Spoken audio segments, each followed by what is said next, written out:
Que los bendiga, Señor, y te pido que tú hables hoy a nuestros corazones. En este momento te entrego este tiempo a ti y pido, Señor, que hables a mi mente y a mi corazón para poder compartir lo que tú me diste en esta semana para la iglesia. Señor, te doy tantas gracias por tu hermoso sacrificio, difícil sacrificio, pero gracias a él tenemos vida eterna. Señor, gracias en el nombre de Jesús. Amén y amén. ¿Cómo sabes que alguien es cristiano? ¿Cómo sabes que alguien es hijo de Dios? ¿Cómo sabes que alguien tiene la vida eterna garantizada? Porque muchas veces nosotros pensamos y decimos: soy cristiano porque sigo a Cristo, soy cristiano porque creo en Dios, soy hijo de Dios porque todos somos hijos de Dios. Y hay una gran diferencia entre ser hijo de Dios y ser creación de Dios. Todos somos creación de Dios. La palabra de Dios en el Génesis nos enseña que Dios nos creó a su imagen y semejanza. Y esto trae una enseñanza más profunda que no es parte de lo que quiero decirte hoy.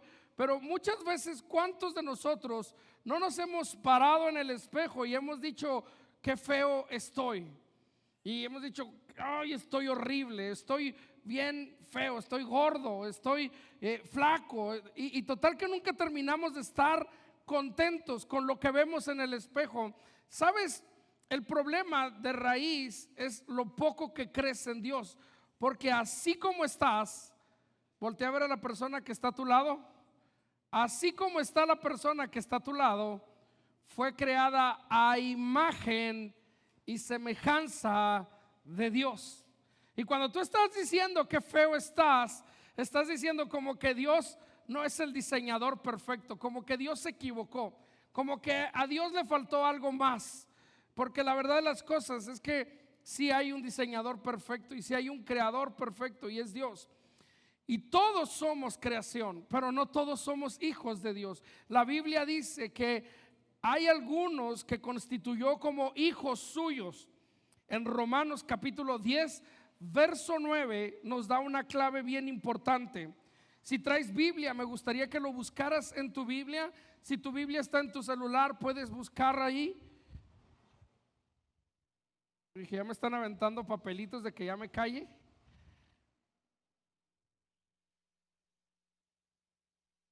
¿Me pueden poner 30 minutos el tiempo, por favor? No me voy a pasar de eso, les prometo.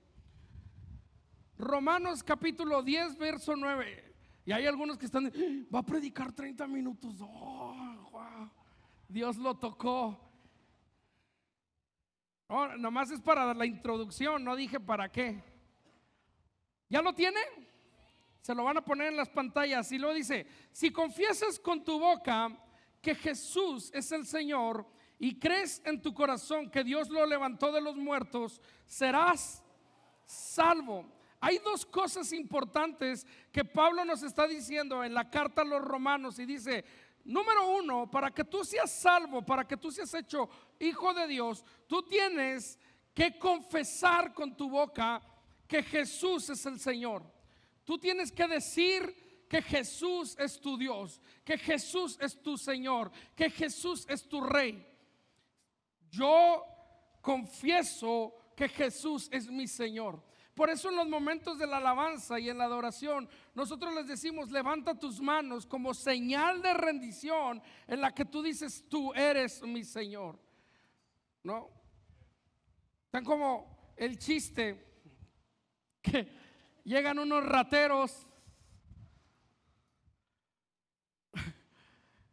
al banco, y este ratero estaba un poco gangoso, y entra con la pistola y entra al banco, y luego le dice: no, ahí va la mano, y todos levantan las manos, y luego les dice: alabaré, y todos: alabaré, alabaré. No le entendieron que era a la pared.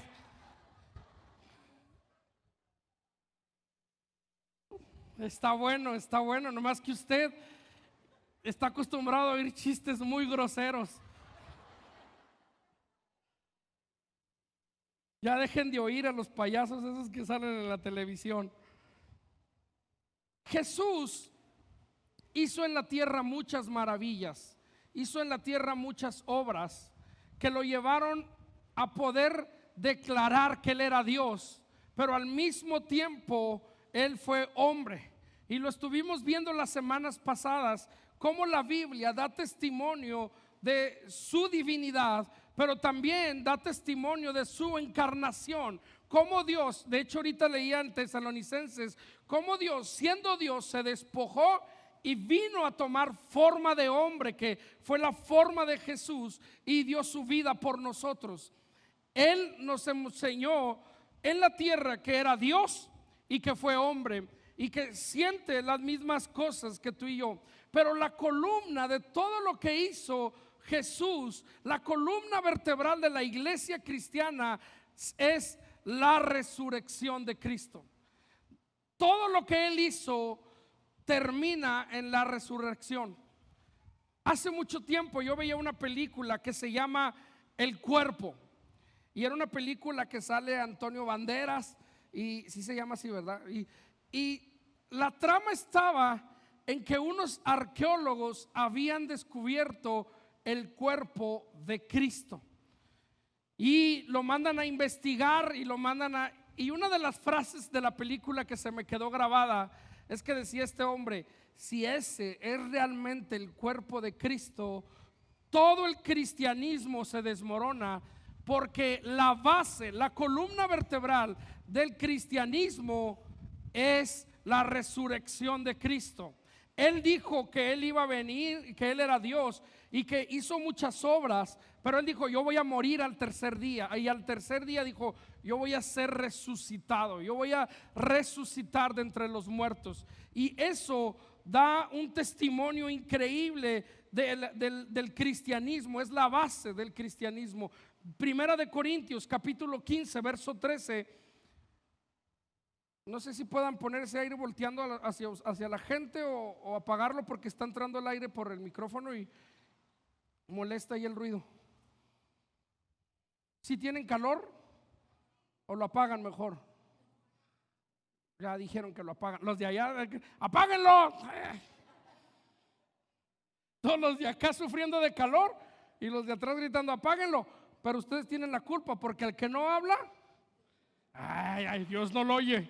Salmos 22:3. No. Primera de Corintios capítulo 15 verso 13 y 14.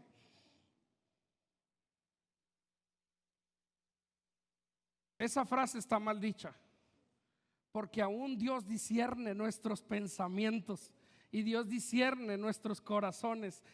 A veces no es necesario decirle nada, simplemente llegar, sentarte en el sillón y decir en tu mente, en tu corazón: Señor, cuánto te necesito. Y Dios, que lo sabe todo, y Dios, que es todopoderoso, va a discernir tus pensamientos y va a llegar y te va a tocar. Entonces no te preocupes, si tú no hablas, de todos modos Dios discierne tus pensamientos. Y para algunos es un motivo de gozo, pero para otros también Dios discierne tus malos pensamientos que tienes, y debería de ser motivo de: ay, Señor, ¿no? Por eso me encanta el evangelio, porque es bien directo, confronta. Porque si los muertos, dice, no resucitan, tampoco Cristo resucitó. Y si Cristo no resucitó, nuestra predicación no tiene sentido, y tampoco tiene sentido la fe de ustedes. La resurrección de Cristo nos trae esperanza a nosotros, y es la base, es la columna vertebral de lo que tú y yo creemos. Y yo quiero que tú consideres hoy 3 aspectos que nos dejan de enseñanza en nuestra vida de la resurrección de Cristo. Y el primero de ellos es que Cristo vino lleno de gracia y continúa siendo gracia para nosotros. María Magdalena durante su vida estuvo poseída por demonios. Fue una mujer que llevó una vida difícil. Ella fue poseída por 7 demonios y Dios, Jesús, la tocó y tuvo un encuentro con ella. Y ella fue la primera que tuvo un encuentro con Jesús después de resucitar. Y en Mateo capítulo 28 verso 1 al 10, si me acompañas, Mateo 28 verso del 1 al 10, lo voy a leer yo rápidamente y tú me acompañas ahí. Lo estoy leyendo en la versión Reina Valera contemporánea. Dice: cuando pasó el día de reposo, al amanecer del primer día de la semana, María Magdalena y la otra María fueron a visitar al sepulcro. De pronto hubo un gran terremoto, porque un ángel del Señor descendió del cielo, removió la piedra y se sentó sobre ella. Su aspecto era el de un relámpago y sus vestidos eran blancos como la nieve. Al verlo, los guardias temblaron de miedo y se quedaron como muertos. Pero el ángel les dijo a las mujeres: no teman, yo sé que buscan a Jesús, el que fue crucificado. No está aquí, pues ha resucitado. Como él dijo, vengan y vean el lugar donde fue puesto el Señor. Luego vayan pronto y digan a sus discípulos que él ha resucitado de los muertos.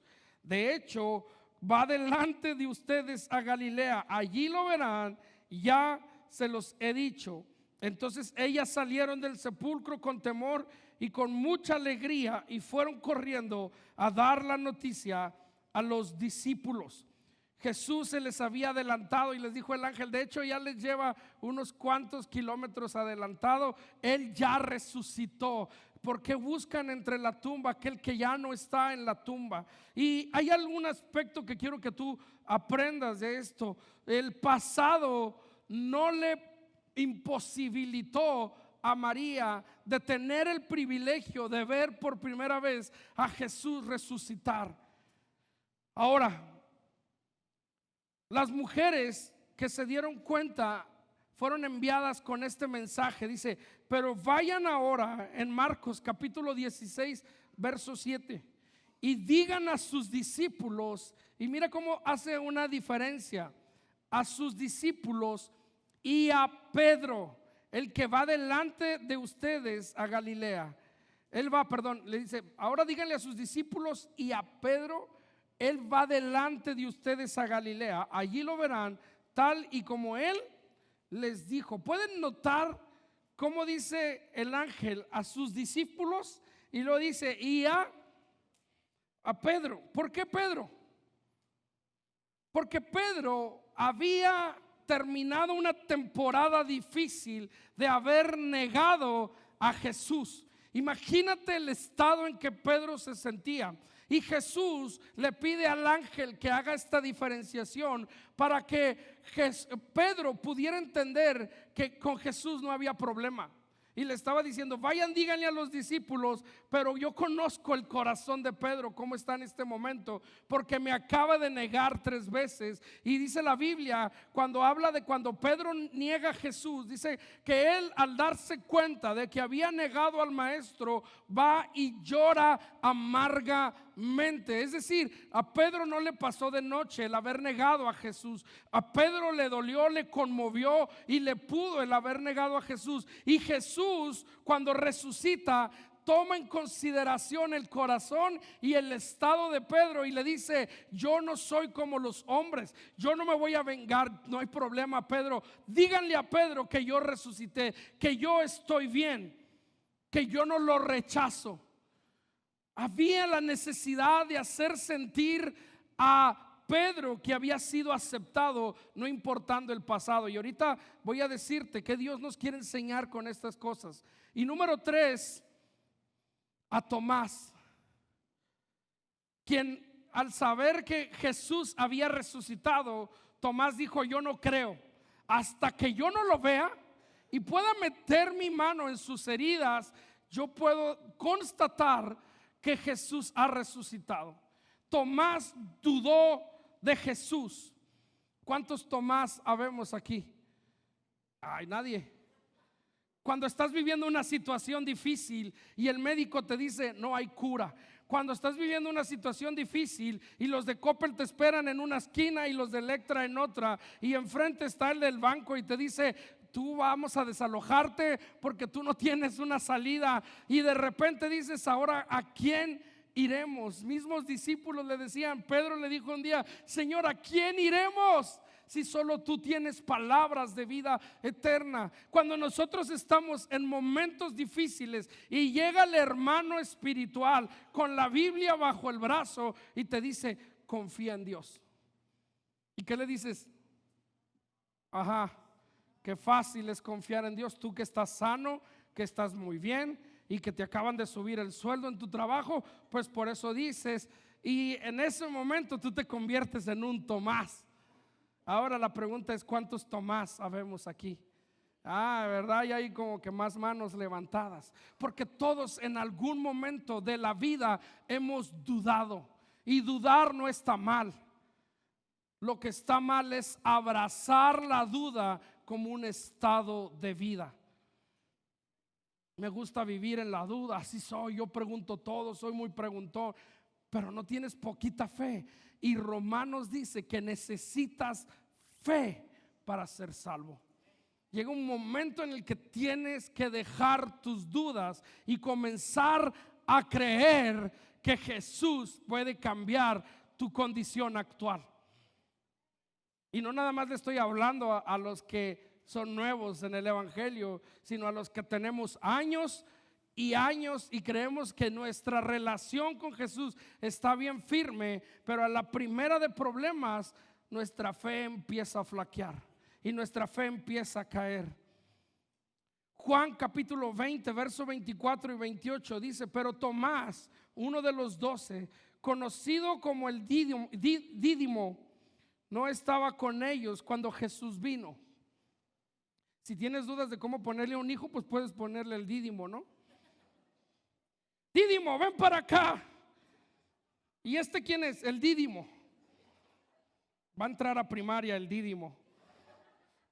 Y los niños, como son bien gachos, le dicen el Didi, ¿no? Ese es mi Didi. Como Abdías. Como no está mi hijo, les voy a contar un secreto. En la primaria, Abdías está volando ahorita. Él no, pero en el avión donde va está volando. Oye, tú, ¿Abdías vuela? No, él no. A Puebla va a un torneo de su escuela. Y ya oramos por él y oramos que Dios lo cuide. Pero a Abdías los niños le decían: ¿cómo te llamas? Y él decía: Abdías. Y entonces los niños decían: ¿cómo? Abdías. Y entonces le decían: niños, les presento a un amigo nuevo, se llama Buenos Días. Y entonces todos los niños le decían: hey, buenos días, ven. Y él: buenos días. Y se convirtió en el Buenos Días. De niño le decíamos ardilla, entonces ya decía: Abdías, pero díganme ardilla. Entonces pues bueno, el Dídimo. Entonces los otros discípulos le dijeron: hemos visto al Señor. Y él les dijo: si yo no veo en sus manos la señal de los clavos, ni meto mi dedo en el lugar de los clavos, mi mano en su costado, no creeré. Sopas. 8 días después vivió Tomás 8 días con la duda. Sus discípulos otra vez estaban a puerta cerrada y Tomás estaba con ellos. Estando las puertas cerradas, Jesús llegó, se puso en medio de ellos y les dijo: la paz sea con ustedes. Luego le dijo a Tomás: ¿qué hubo? Y Tomás se quedó viendo y dijo: pon tu dedo aquí y mira mis manos, y acerca tu mano y métela en mi costado, y no seas incrédulo sino creyente. Y Tomás le dijo: ya estuvo, cámara. O sea, Tomás respondió y le dijo: Señor mío y Dios mío. Ahí le dijo: te reconozco como mi Dios. Fíjate cómo Tomás, con la pura declaración, le está diciendo: no tengo que meter la mano, ya estuvo, ya me lo demostraste. Pero además le está diciendo: eres mi Dios. Ya no le está diciendo Raboni o maestro, ya no le está diciendo sacerdote, ahora le está diciendo mi Dios. O sea, Tomás reconoció la deidad de Cristo. Tomás reconoció que Jesús era Dios.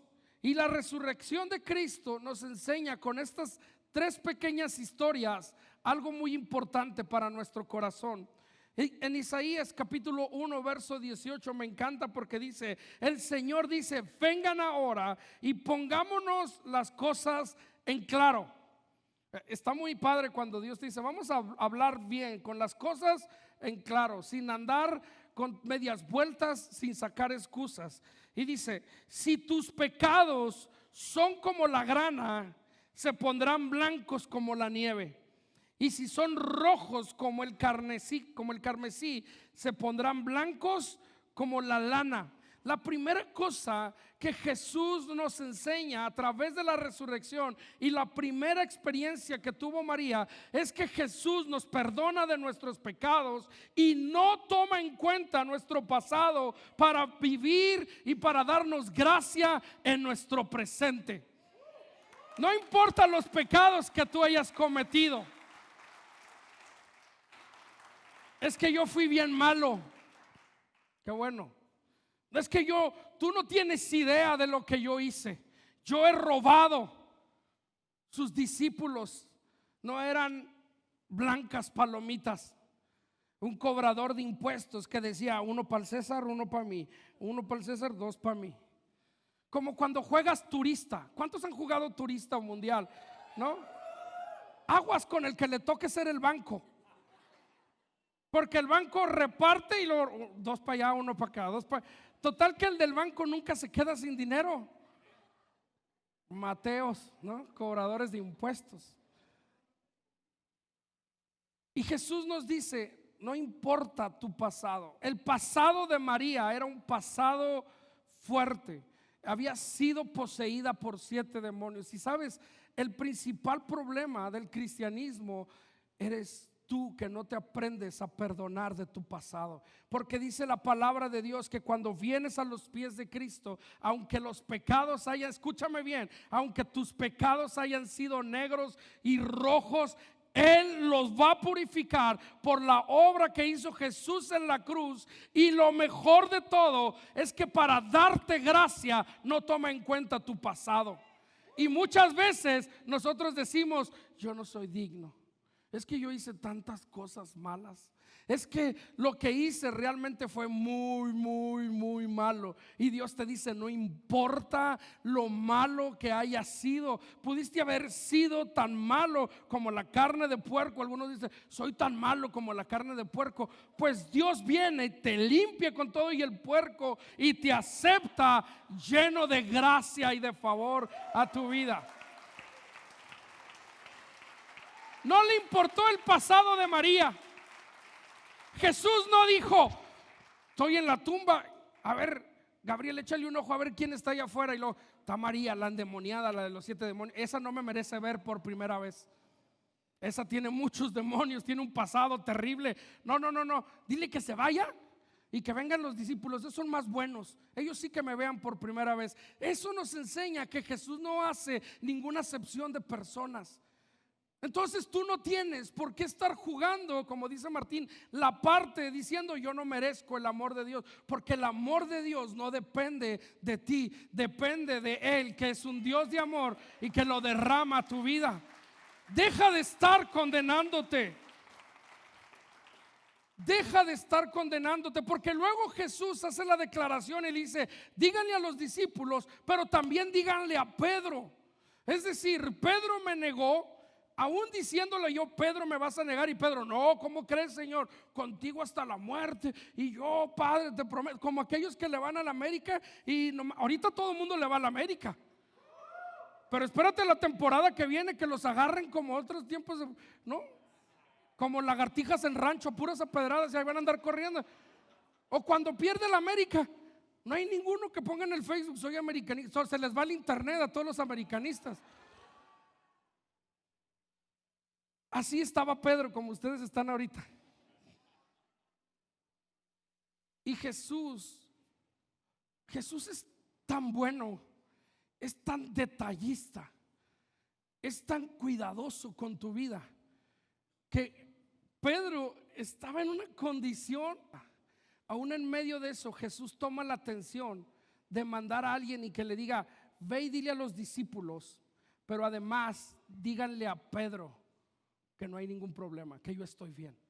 Jesús le está diciendo a Pedro: no importa tu pasado, es más, no importa la condición en la que llegaste, no importa la condición en la que estás, yo tengo cuidado de ti.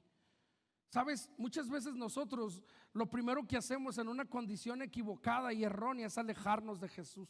Lo primero que hacemos es nosotros mismos cerrarnos la puerta. Y te dice alguien, vamos a la iglesia, y te dice, no, yo no quiero ahorita nada, porque Jesús seguramente no quiere nada conmigo. Y lo que Jesús nos está enseñando en este versículo es que no importa la condición en la que tú y yo estemos, podemos estar en la peor condición, aún pudimos haberle negado a Jesús, pudimos no creer en Jesús, y Jesús todavía en medio de todo te acepta y te dice, yo tengo cuidado de ti. Díganle a Pedro que no hay ningún problema, que yo lo acepto a pesar de la condición en la que él está. Eso nos enseña la resurrección de Cristo. Primero, que nos perdona de nuestros pecados y no toma en cuenta nuestro pasado. ¿Quién hace eso? Nadie. En esta tierra nadie hace eso. La gente tiende a tachar por lo que tú hiciste. La gente te tiende a encasillar por lo que hiciste. El mentiroso, la mentirosa, el chismoso, el asesino, el ratero, el violador, el asesino, el adúltero, el malarrazoniento. La gente tiende a decirte cómo eres y quién eres por tu pasado. Pero Jesús te ve con tu presente y con tu futuro, y tiene una esperanza en ti. Dice, no digas más, ahora eres mi hijo. Y Jesús le dijo, díganle a Pedro que no hay ningún problema. Díganle a Pedro que no hay ningún problema. La resurrección de Jesús nos garantiza, escúchame, lo que le garantizó a Tomás, que a pesar de nuestras dudas, a pesar de nuestros momentos de dudas, Jesús está dispuesto a recibirnos. Jesús está dispuesto a aceptarnos y con su amor y con su gracia a sentarse con nosotros y decir, mete la mano. Todavía tengo paciencia contigo, todavía te amo, todavía estoy dispuesto a avanzar la segunda milla. Si el diablo te dijo que tú no puedes, que tú no vas a lograrlo, si tu familia te dijo tú no puedes, tú no vas a salir adelante, tú nunca vas a salir de aquí de donde estás. Alguien en una ocasión, cuando yo era un adolescente, me dijo, Saulo, ¿tú qué quieres ser de grande? Yo le dije, yo quiero ser pastor. Y me dijo, hijo, el que nace para maceta no pasa del corredor. ¿Qué me quiso decir? Ni soñarlo. Tú no tienes cara ni finta de pastor. Y yo sé que algunos ahorita que digan, ese cómo cuenta chistes, ese no toma en serio la palabra de Dios, van a pensar, no tiene razón, ese no sale para pastor. Pero lo que tenía Dios que decirme era diferente a lo que ese hombre dijo. Y lo que Dios tiene que decirte a ti es diferente a lo que la gente te ha dicho. Jesús ha dicho, yo creo en ti. Jesús ha dicho, yo he muerto para que tú vivas. Y no nada más eso, Jesús tiene en su poder las llaves de la vida y de la muerte. Él derrotó a la muerte por ti y por mí. Él derrotó a la muerte para que tú y yo podamos hoy decir, Él vive, mi Dios vive, y Él me da la esperanza porque Él me perdona y además no toma en cuenta mi pasado. Nuestra esperanza vive. ¿Dónde está, oh muerte, tu aguijón? ¿Y dónde, oh sepulcro, tu victoria? Porque el pecado es el aguijón de la muerte, y la ley es la que le da poder al pecado. Pero gracias sean dadas a Dios, que nos da la victoria por medio de nuestro Señor Jesucristo. La resurrección de Cristo nos da la victoria. Yo me hubiera emocionado más al saber que no importa lo que yo estoy pasando o lo que yo estoy viviendo, la resurrección de Cristo me da la garantía de saberme victorioso, porque creo en un Dios vivo. Creo en un Dios vivo.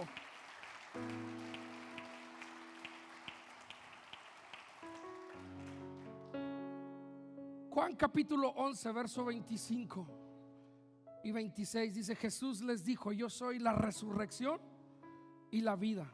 El que cree en mí, aunque esté muerto, vivirá. Y todo aquel que vive y cree en mí no morirá eternamente. Y pregunta Jesús, y te está preguntando en esta hora, ¿crees en esto? ¿Tú crees en esto? Porque Jesús no es como una especie de biblioteca en la que vamos y sacamos un tomo y solamente decido creer en esto, pero en esto ya no creo. Jesús es un paquete completo y la resurrección viene en ese paquete. Y Jesús dice: si tú crees que yo me levanté de entre los muertos y tú crees en mí, tú vivirás, tú no vas a morir. Yo quiero terminar diciéndote 3 cosas rápidamente. Jesús puede perdonar tus pecados y borrar tu pasado. Jesús puede perdonar tus pecados y borrar tu pasado, tus pecados actuales, tus pecados pasados, tus pecados del día de mañana. ¿Por qué? Porque somos humanos y sabe Dios que vamos a caer en pecado. ¿Cuál es la condición de tu vida en este momento? ¿Cuál es la condición de tu vida en este momento? Él es el único que puede limpiarte. Él es el único que puede perdonarte. Él es el único que dijo: yo soy la vida. Si alguien quiere llegar a Dios, tiene que ser a través de mí. Primera de Corintios capítulo 15 verso 58 dice: así que, amados hermanos míos, manténganse firmes y constantes y siempre creciendo en la obra del Señor, seguros de que el trabajo de ustedes en el Señor no carece de sentido. Manténganse firmes y constantes. Manténganse firmes. La carrera de la vida y del cristiano no es una carrera de velocidad, a ver quién llega primero, sino es un maratón en el que tú y yo debemos permanecer. Alguien me preguntaba el otro día, porque surgió la duda en el instituto bíblico que tenemos: ¿la salvación se pierde? Y la respuesta fue no. Y alguien dijo: ¿cómo que no? Sí se debe de perder la salvación. Pablo en alguna ocasión dijo: guardaos de vuestra salvación. Déjame te digo una cosa. Si tú me preguntas si la salvación se pierde, yo te voy a decir una cosa. Si tú has tenido un encuentro real con Cristo y verdadero, tú no puedes perder la salvación, porque nunca serás igual. Es que esa persona vino a la iglesia y dijo que aceptó a Jesús, pero volvió al mundo. Déjame decirte que no fue de todo corazón. Una persona que es impactada por el amor de Dios, una persona que el amor de Dios la abraza, le toca y ve la cruz y dice: jamás seré igual. Me enamoré de él. Y hay quienes dicen: no, pero puedo caer. El pecado es una cosa que Jesús derrotó en la cruz. Todos probablemente vamos a morir con un pecado en la vida, porque no vamos a ser perfectos. Tú no te vas a morir cuando llegues a ser perfecto. El pecado no es problema. El pecado lo resolvió Jesús en la cruz. Pero el volverte atrás me habla de alguien que nunca pudo encontrarse con Jesús. Porque dime sí o no, si tú has tenido un encuentro real con Jesús, tú jamás vuelves a ser el mismo. Los discípulos les dijo Jesús: dejen todo, deja tus redes y sígueme. Y ellos le siguieron y estuvieron dispuestos a morir por Jesús. Cuando tú realmente has tenido un encuentro real con Cristo, tú no puedes perder la salvación, porque simplemente tú no puedes volver a ser el mismo. No se puede. Cristo no es como un kit de herramientas que te lo pones y dices: ya tengo la salvación, ahora me la quito y la dejo aquí porque voy a pecar y voy al baile. Suave. Aún el que ha tenido un encuentro fuerte con Cristo y se va al baile está incómodo, porque el Espíritu Santo te redarguye y te dice: ese no es tu lugar. Tú no eres esa persona. Tú no eres esa persona, y te vuelves a Dios. ¿Me explico? Por eso es que nosotros como iglesia decimos que la salvación no se pierde, porque yo espero que el que tenga un encuentro con Cristo tenga un encuentro con Cristo real, y que nunca más su vida será la misma. Yo le preguntaba a la persona: dime una cosa, ¿tú estás pensando en volver atrás? ¿Tú estás pensando en...? No. entonces tú no pierdes la salvación. Pero y si pienso, el otro día yo platicaba con uno de mis hijos y me dice, pero y si regreso, le digo, es que tú todavía no estás seguro de tu decisión y de amar a Cristo y de seguir a Cristo. Por eso estás pensando en que me regreso, porque Jesús por eso nos pidió todo. Por eso Jesús dijo, no es digno el que ponga su mano en el arado y mira atrás, porque su corazón todavía no está completamente seguro de seguir a Jesús. Y nosotros necesitamos estar seguros de que amamos a Jesús y que le seguimos. Por eso dice, manténganse firmes y constantes. Firmes y constantes. Porque aunque esté muerto, vivirá. Y hay quienes me pueden decir, Saulo, me estoy tomando más tiempo de lo que debía, pero entonces no cuidamos la salvación. Ese es un fruto natural que vas a tener que hacer. No se trata de ganarte, porque entonces estás dejando una religión para meterte a otra religión y querer ganar el cielo con obras.